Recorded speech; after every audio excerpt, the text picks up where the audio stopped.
Important theorem discuss करेंगे, that is Lagrange's theorem. So Lagrange's theorem का statement क्या है? The order of each group of a finite group G is a divisor of the order of the group. That means यदि कोई भी finite group हमको दिया गया है तो उस फाइनाइट ग्रुप का कोई भी यदि सब ग्रुप हम लेते हैं तो सब ग्रुप का ऑर्डर हमेशा ग्रुप के ऑर्डर को डिवाइड करेगा या उसका डिवाइजर होगा। But the converse of this theorem is not true. इस थ्योरम का कन्वर्स ट्रू नहीं होता है। कन्वर्स क्या हो जाएगा? इसका कन्वर्स स्टेटमेंट ये होगा कि यदि मान लीजिए m कोई एक नंबर है जो कि n को डिवाइड कर रहा है, ठीक है, तो ये कोई जरूरी नहीं है कि यदि n ऑर्डर है किसी ग्रुप का तो उस ग्रुप का m ऑर्डर का कोई सब ग्रुप एग्जिस्ट करे। ठीक है, this is the converse of the Lagrange's theorem. So Lagrange's theorem कहती है कि order of each subgroup of a finite group is a divisor of the order of the group, but the converse of the theorem is not true. So हम लोग इसको prove करेंगे कि इसको कैसे प्रूव करेंगे।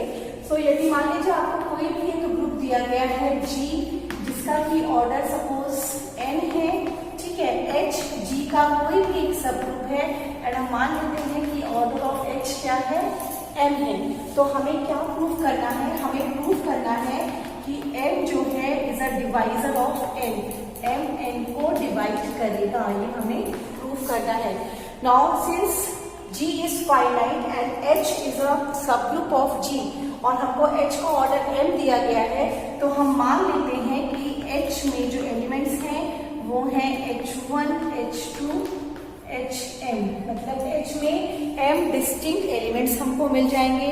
ना अब यदि HG का हम कोई भी एलिमेंट कंसीडर करें, सपोज AG का कोई भी एक एलिमेंट हम लेते हैं, तो इस एलिमेंट के करस्पॉन्डिंग जो राइट कोसेट हमको मिलेगा HA, तो उस राइट कोसेट में जो एलिमेंट्स होंगे वो क्या हो जाएंगे? That will be H1A, H2A, HMA। ठीक है, यदि कोई भी राइट कोसेट हम लेते हैं H का किसी भी एलिमेंट A के करस्पॉन्डिंग, तो हम क्या देख रहे हैं कि उसमें जो एलिमेंट्स हैं वो है H1A, H2A, HMA and all these M elements are distinct elements of the cosets. वो सारे एलिमेंट्स डिस्टिंक्ट हैं। डिस्टिंक्ट क्यों है? क्योंकि यदि उनमें से मान लीजिए हम किन्हीं भी दो एलिमेंट्स को इक्वल मान लें, यदि HIA is equals to HJA यदि हम मान लेते हैं कोई भी दो एलिमेंट्स के लिए जहां पे I J के बराबर नहीं है, तो उस केस में क्योंकि H हमारा एक ग्रुप फॉर्म करता है तो ग्रुप में कैंसिलेशन लॉ होल्ड करेगा, इसलिए by right cancellation law we can say that HI is equals to HJ। हमें ये दोनों एलिमेंट्स सेम मिल जाएंगे, लेकिन ये दोनों एलिमेंट्स H के एलिमेंट्स हैं और हमने माना है कि ये दोनों एलिमेंट्स कैसे हैं?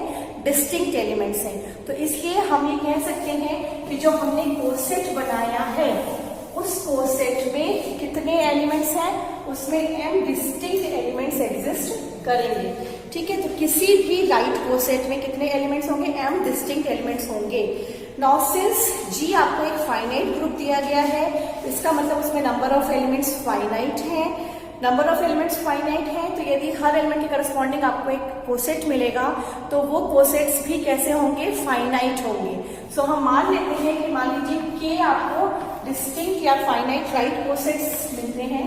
ठीक है, टोटल नंबर ऑफ कितने कोसेट्स आपको मिल रहे हैं? सपोज K डिस्टिंक्ट कोसेट्स मिल रहे हैं आपको ग्रुप G के करस्पॉन्डिंग, जिसमें कि क्योंकि ये हमको पता है कि कोई भी दो राइट कोसेट या कोई भी दो लेफ्ट कोसेट या तो बराबर होते हैं या तो डिसजॉइंट होते हैं। ठीक है, तो इसलिए हम मान रहे हैं कि यदि G सेट फाइनाइट सेट है तो उसमें total K distinct right cosets या K डिस्टिंक्ट लेफ्ट कोसेट्स आपको मिल रहे हैं। And also we know that union of all the right cosets और all the left cosets of H in G is equal to the group G।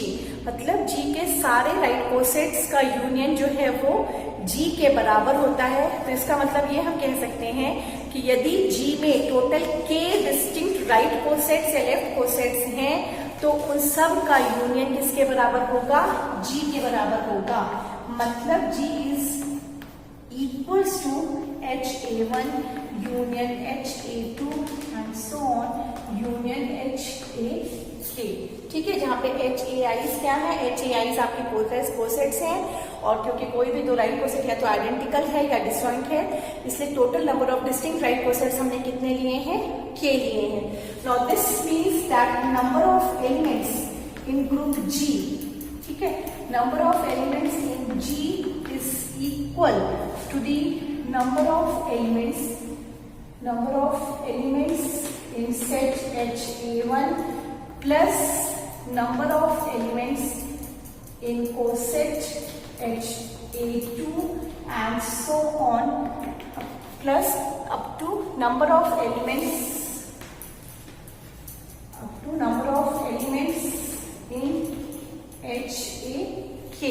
Now since we know that HA किसी भी एक right coset में m distinct elements होंगे, तो यहाँ पे total k right cosets आपके बन रहे हैं.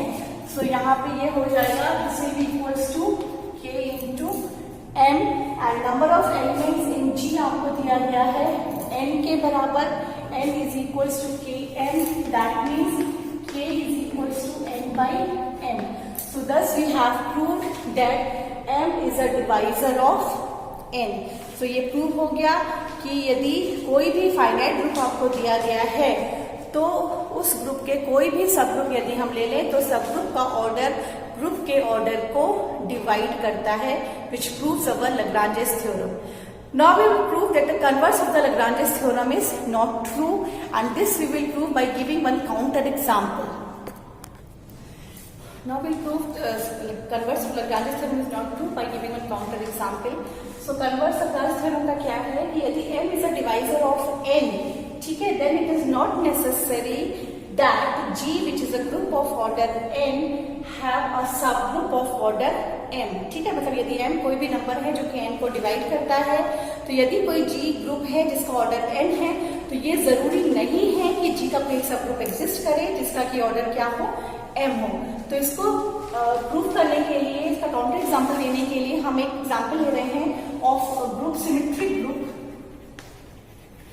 Consider a symmetric group P4, ठीक है, सिमेट्रिक ग्रुप ऑफ परम्यूटेशंस हो गया ये P4, सो ऑफ डिग्री 4. तो हमको पता है कि इस ग्रुप का ऑर्डर कितना हो जाएगा, this is factorial 4 which is 24. ठीक है, इस ग्रुप का ऑर्डर कितना है, 24. Now we know that if we consider the alternating set, ठीक है, यदि हम alternating set लें P4 का, that is A4 set of all the even permutations, तो ये सेट जो है ये एक ग्रुप फॉर्म करता है of order factorial 4 by 2, that means 12. ठीक है, 12 ऑर्डर का एक सब ग्रुप फॉर्म करता है. नाउ 6 हम जानते हैं कि 6 जो है वो 12 को डिवाइड करता है. 6 डिवाइड्स 12, बट A4 का कोई भी सब ग्रुप 6 ऑर्डर का एग्जिस्ट नहीं करता है. ठीक है, so this proves that converse of the Lagrange's theorem is not true because 6 is a number which divides m. 6 is a number which divides 12 and A4 is a group of order 12, लेकिन इस group का कोई भी सब group of order 6 exist नहीं करता है. So this proves that converse of the Lagrange's theorem is not true.